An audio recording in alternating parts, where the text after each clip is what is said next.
आज हम Thomas calculus की एक्सरसाइज 14.3 कर रहे हैं और क्वेश्चन नंबर 32 कर रहे हैं। हमने क्या करना है, 3 वेरिएबल डिफरेंशिएबल निकालना है। अब आपको पता है कि हम क्या करते हैं, अगर हम एक्स का निकाल रहे होते हैं तो इन दोनों वाई एंड जेड को कांस्टेंट रखते हैं। वाई का निकालते हैं तो एक्स जेड कांस्टेंट हो जाता है, जेड का निकालते हैं तो ये एक्स वाई कांस्टेंट कर देते हैं। बस इतना ही करना होता है और कुछ भी नहीं, सिंपल। जैसे डेरिवेटिव निकालते थे, इसको भी ऐसे ही करना है हमने। सबसे पहले हम विद रिस्पेक्ट टू वाई ले लेते हैं। ये हमारे पास फंक्शन है, ठीक है। हम वैसे वैसे लिखते हैं ये, क्योंकि हमें पता है कि हम डेरिवेटिव में एक्सपोनेंशियल फंक्शन वैसे ही लिखते हैं जैसे हमारे पास होता है। फिर क्या करते हैं, उसकी जो पावर होती है उसका डेरिवेटिव लेते हैं। अब पावर में ज़ाहिरी बात है ये हमारे पास 1 हो जाएगा, विद रिस्पेक्ट टू एक्स ले रहे हैं ना, तो ये दोनों तो कांस्टेंट है। ये कांस्टेंट अगर 2 देते हैं हमारे पास, 2x देते तो क्या करते हैं हम 2 लिखते हैं, ये 1 के इक्वल हो जाता ना। इसी तरह से ये 1 के इक्वल हो गया, ये तो हमारे पास वैसे वैसे वैल्यू आएगी। देखें, ये माइनस था, ये माइनस भी साथ आया, वाई जेड कॉन्स्टेंट है तो ये साथ आ गया। ये हमारे पास विद रिस्पेक्ट टू एक्स हो गया। अब वाई की बात कर लेते हैं। अब देखिए, इसमें हमारे पास वाई में एक्स एंड जेड कांस्टेंट होंगे, ये वैसे के वैसे आएगा। फिर हमारे पास ये क्या हो जाएगा, एक्स एंड जेड आ जाएगा। ये वन क्या हो, वाई क्या हो जाएगा, 1 के इक्वल हो जाएगा। जेड भी ऐसे ही होगा, हमारे पास जेड 1 हो जाएगा, ये दोनों वैल्यूज आ जाएंगी। तो ये हमारे पास इसका आंसर हो जाएगा। क्वेश्चन नंबर 33 देख लेते हैं। ये हमारे पास टेन है। टेन का फार्मूला हमारे पास क्या क्या होता है, हम जब डेरिवेटिव में निकालते हैं, फार्मूला कहती हूँ, डेरिवेटिव जब निकालते हैं तो वो हमारे पास सीकेंड का स्क्वायर हो जाता है ना। टेन हमेशा क्या हो जाता है, सीकेंट स्क्वायर हो जाता है ना, ठीक है। एच है तो हम साथ में एच भी लगा लेंगे।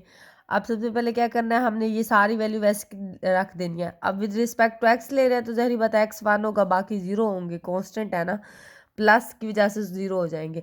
अब मैंने क्या किया, ये हमारे पास स्क्वायर हो जाएगा, यहाँ स्क्वायर ये लगा हुआ है, ठीक है। अब इधर हमने क्या किया, इसका डेरिवेटिव लेंगे तो ये सारे सिर्फ 1 आएगा, ये दोनों 0 हो जाएंगे, ठीक है। अब यहाँ तक तो बात समझ आ गई होगी ना आपको। ये 1 है, ज़ाहिरी बात है यहाँ 1 है, ये दोनों 0 हुए तो 1 को मल्टीप्लाई करें वैसे ही वही वैल्यू आनी है। अब y की रिस्पेक्ट करके देखते हैं, ये गलती से x लिख दिया है, ये y, ठीक है। विद रिस्पेक्ट टू y कर लेते हैं इसको। अब देखिए, y करते हैं तो हमारे पास ये सेम वैसी ही कंडीशन बननी है जैसे हम ऊपर करते हैं, स्केयर बनेगा। फिर हम क्या करेंगे, विद रिस्पेक्ट टू y कर रहे हैं तो जहरी बात है ये दोनों कांस्टेंट है, 0 आ जाएगा। y में हमारे पास ये y 1 हो जाएगा, ये 2 तो लाजमी आएगा, यहाँ लिख देंगे। इस तरह से विद रिस्पेक्ट टू z करेंगे, वहीं को वहीं सेकेंड का स्केयर आएगा हमारे ऊपर, ठीक है। ये लगे हुए नज़र नहीं आ रहे कैमरे में, ठीक है। अब इसमें हमारे पास क्या होगा, z हमारे पास 1 हो जाएगा, ये 3 आ जाएगी, ये दोनों तो कांस्टेंट है, इसका कोई इशू नहीं है। अब हम क्वेश्चन नंबर 34 देख लेते हैं। इसमें भी सेम इसी तरह से करना है जैसे हम पीछे कर चुके हैं। अब ये देखिए, इसमें हमारे पास साइन क्या हो जाता है, कोस के इक्वल हो जाता है ना, ठीक है। डेरिवेटिव हम पीछे पढ़ चुके हैं। विद रिस्पेक्ट टू एक्स कर रहे हैं, आप देखिए एक्स में हमारे पास क्या आ जाएगा, सिर्फ वाई आ जाएगा। पहले क्या करते हैं, हम इस पूरे का लेते हैं, फिर इसको हटा के इसके एंगल का डेरिवेटिव लेते हैं। अब मैंने क्या लिखा, कोस, ये सारा कुछ लिखा। फिर मैंने इसको हटा के इसके एंगल का जब डेरिवेटिव लिया तो हमारे पास क्या आएगा, 1 आएगा, ये तो 0 ही हो जाएगा क्योंकि एक्स हमारे पास 1 हो जाता है, ये वाई ही बचेगा हमारे पास। विद रिस्पेक्ट टू वाई कर लेते हैं। वाई में भी सेम इसी तरह से ऐसे ही होगा। अब देखिए, हमने ये लिखा, फिर क्या किया, इसके एंगल, इसको हटा के इसके एंगल कर लिया तो एंगल में हमारे पास 1 हो जाएगा, ये वाई, क्योंकि विद रिस्पेक्ट टू वाई कर रहे हैं, ये एक्स ही बचेगा हमारे पास। जेड में क्या हो जाएगा, ये दोनों ही 0 हो जाएंगे हमारे पास एंगल में, ये दोनों 0 हो जाएंगे, ये 2 का स्केयर आ जाए, 2x, सॉरी 2z आ जाएगा हमारे पास माइनस का, क्योंकि साथ आगे माइनस लगा हुआ है। अब क्वेश्चन नंबर 35 देख लेते हैं। सेम ये पहले हम इस अच्छा, ये भी सेम ही है, ऐसे ही कर लेते हैं इसको भी, ठीक है।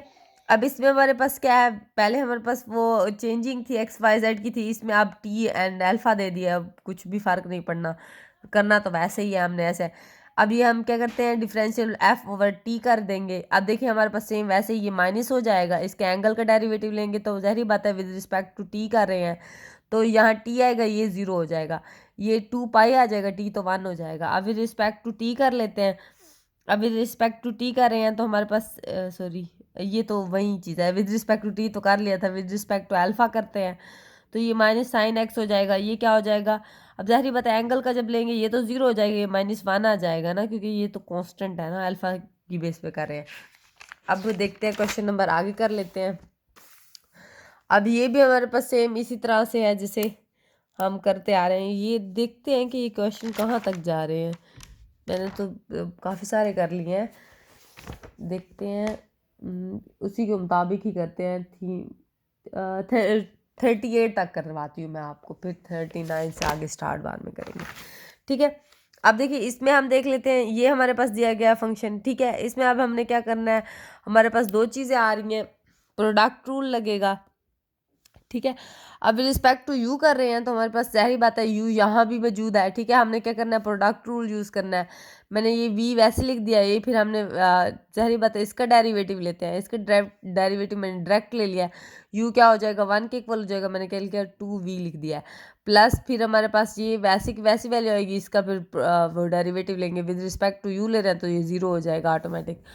आप ऐसे भी ना करें तो आप सिंपल इसको प्रोडक्ट रूल लाजमी नहीं है, इस पर प्रोडक्ट रूल यूज़ करें आप क्या कर सकते हैं, सिंपल इसको कर लें, ये वैसे आ जाएगी, इसका डेरिवेटिव लेंगे तो सारी बात है, ये आप प्रोडक्ट रूल यूज़ ना करें, लाजमी नहीं है, इस पर प्रोडक्ट रूल यूज़ करने से भी यही आंसर आ रहा है जो मैंने आपको अभी बताया, इस पर प्रोडक्ट रूल यूज़ नहीं होगा।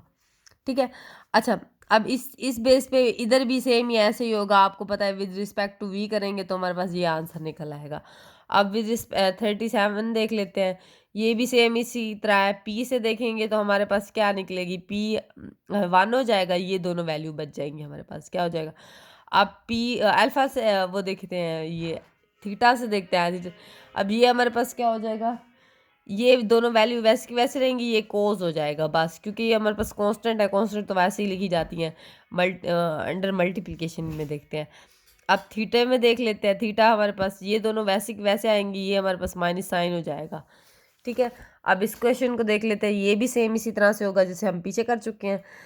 अब विद रिस्पेक्ट टू आर करके देखेंगे। ठीक है, विद रिस्पेक्ट टू आर लिखना था, यहाँ मिस्टेक हुई है। ठीक है, विद रिस्पेक्ट टू आर लिखेंगे। ठीक है, आर क्या हो जाएगा, 1 हो जाएगा, जी कांस्टेंट वैल्यू ये वैसे लिखेंगे, ये तो 0 हो जाएगा। फिर रिस्पेक्ट टू थीटा करके देख लेते हैं। अब देखिए हमारे पास ये क्या हो जाएगा, ये हमारे पास देखें ये हमारे पास कांस्टेंट हो जाएगी ना, थीटा अंदर ठहरा है, मल्टीप्लिकेशन हो रही है, ये वैसे को वैसे आएगा, ये भी हमारे पास 1 वैसे को वैसे आएगा, अंदर वाली वैल्यूज चेंज हो जाएंगी। ठीक है, अब क्या करेंगे, अब इसके आगे देख लेते हैं, इसको देख लेते हैं, जेड आर ठहरे, इसमें प्रोडक्ट रूल यूज होगा। हाँ ठीक ठीक ठीक ठीक ठीक ठीक ठीक समझ आ गया। अब प्रोडक्ट रूल यूज करें या आपकी मर्जी के, आप इसके मल्टीप्लाई करें और इसके ऊपर फिर भी प्रोडक्ट रूल यूज होगा। जब आप इसको इधर आर से मल्टीप्लाई करेंगे, जब इधर आर से मल्टीप्लाई करेंगे तब तो ये आपको तब भी हमारे पास प्रोडक्ट रूल यूज होगा इसमें भी। ठीक है, आपकी मर्जी जैसे आप कर लें। अब इधर भी विद रिस्पेक्ट टू जेड कर लेंगे तो हमारे पास -1 आ जाएगा आंसर में।